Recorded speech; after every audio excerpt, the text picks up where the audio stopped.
What would you say if someone asked you what the worst update in Fortnite history was? Maybe you would say version 7.01 and the introduction of the Infinity Blade. He has picked up 8 eliminations, 10 eliminations. It doesn't matter anymore. This is Psalm's world, and we are just merely living in it. The release of Chapter 5 and the drastic changes made to the movement, or the introduction of mechs in Season X. Watch out on your side, on your side. Yeah, watch your side. Yeah. Getting mechs! The mech's tarping in! He's tarping it in! Well, while all these updates were indeed bad, they are all very much remembered, but some updates, despite being horrible for the game, go forgotten, and one of these updates truly stands above the rest. This update would drastically lower the skill ceiling, introduced one of the worst metas of all time, and worst of all, made building almost useless against explosives. Let's talk about Update 6.2 and its implications on the game. Released on October 24th, 2018, Update 6.2 was just like any standard mid-season patch in terms of format. New items, LTMs, balance changes, and for the 4 Save the World players out there, changes for them too. Diving deeper though, the changes made in version 6.2 would wreak havoc on the game. The first gameplay change was the introduction of glider redeploy. If you don't remember, glider redeploy allowed you to use your glider at any point during the match if you pressed jump. What made this change so bad is that it drastically reduced the skill gap in fighting and rotating in Fortnite. No longer were build fights calculated and high stakes, now players could just infinitely crank up without worry of being chopped out. This change would also drastically lower the skill gap between amateurs and professionals in competitive play, as there was no longer any brain power needed to make rotates.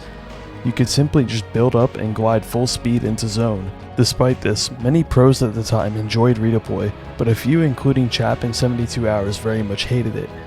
So they removing balloons, or if they fucking keep balloons and if I have 2 fucking little things to float around with on spawn when someone gets a pump, I'm gonna fucking freak out. However, this is before siphon and increased material farming, so it is likely that most pros worth their weight these days would be very much against it. Keep in mind that this wasn't like the slow redeploy that took up an inventory slot. This redeploy was just as fast as your starting glider and did not take up any inventory slots. The addition of redeploy would also bolster the efficacy of heal-offs, allowing players to build the sky limit in endgames and stay there for the entire match, without worry of having to fight other players. This was seen in the Fall Skirmish TwitchCon finals, where 4 of the 6 games were won from Ultimate High, and 5 out of the 6 games were won from heal-off. Oh, and about TwitchCon. These changes were made just 2 days prior to the tournament, classic Epic Games making major balance changes before the biggest tournament of the season. On the topic of heal-offs are the storm changes introduced in this patch as well. For some reason, Epic decided to make it so the storm would only do a maximum of 8 damage per second as opposed to 10. This meant you could repeatedly pop medkits in Final Zone, which took all the skill out of playing endgames. But we also got some funny clips out of it, like this 12 medkit heal-off from Zayt. But just quickly, while Zayt pops these medkits, I'd appreciate it if you like and subscribe if you're enjoying the video. Thanks.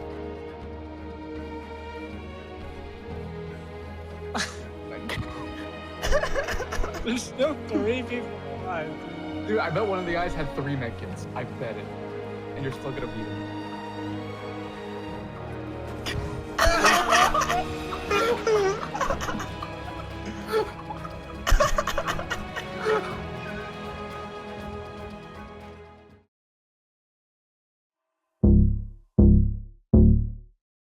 To add on to these horrible changes were the weapon balances introduced in this update.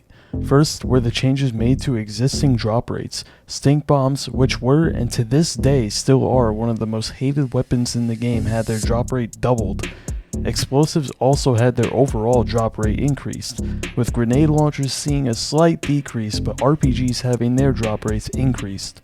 Additionally, Epic decided in this update to buff the hand cannon too. The first of these changes was actually positive, nearly doubling its long-range damage. Before it only hit for 30 body shot and 60 headshot, but now it hit for 50 body shot and 100 headshot at maximum range. But that is where the good ended, because they also made it do 150 and 157 damage to builds at its respective rarities. This would allow the hand cannon to one-shot any wood builds as well as freshly built brick and metal structures. The heavy sniper and its ability to one-shot walls was already controversial enough, and the heavy sniper only had one bullet in its magazine along with a lengthy reload. The hand cannon, on the other hand, had 7 shots in its magazine and a quick reload.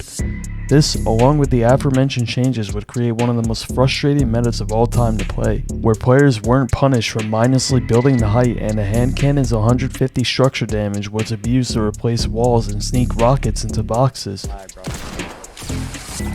Got that guy? Nice. I'm gonna grab loot. Let's go, Twiz. Bro, Twiz had some leg.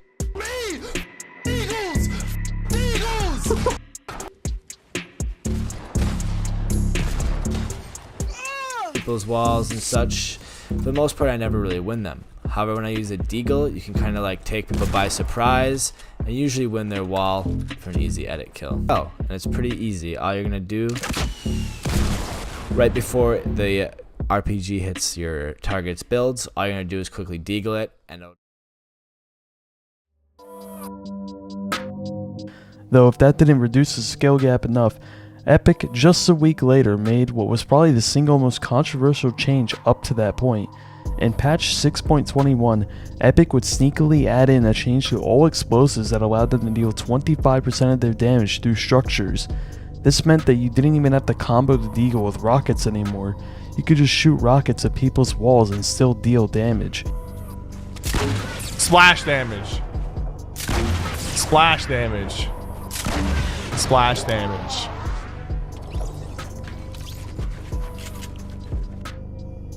Come on, Epic. This change was unanimously hated, as you were punished for something you cannot counter. Luckily, this change would be reverted just a few hours later. However, the rest of the changes mentioned still remained in-game, meaning that for the next few months, competitive was in a terrible state. But through a combination of novelty, excitement, and really big prize pools for tournaments, the community didn't make too much of an uproar about the state of the game, hence why this update goes forgotten today. So what did version 6.2 mean for the game as a whole? Well, for one, it showed us that Epic was not afraid to make attempts at artificially decreasing the skill gap, which is a game design philosophy they still adhere to these days. But if there was one positive that come out of patch 6.2, it was that the changes made showed us there was a need to create faster pacing for Fortnite. When Redeploy was removed, many pros and even casuals were upset, citing that the game would be much slower without it.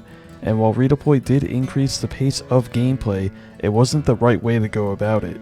Fortunately, Epic knew this and would begin experimenting with features such as Siphon in order to hasten gameplay pacing, which would ultimately pay off in the long run. If you enjoyed this video and would like to see more like it, then like, subscribe, follow all my socials, and check out this video on the downfall of Fortnite's art style.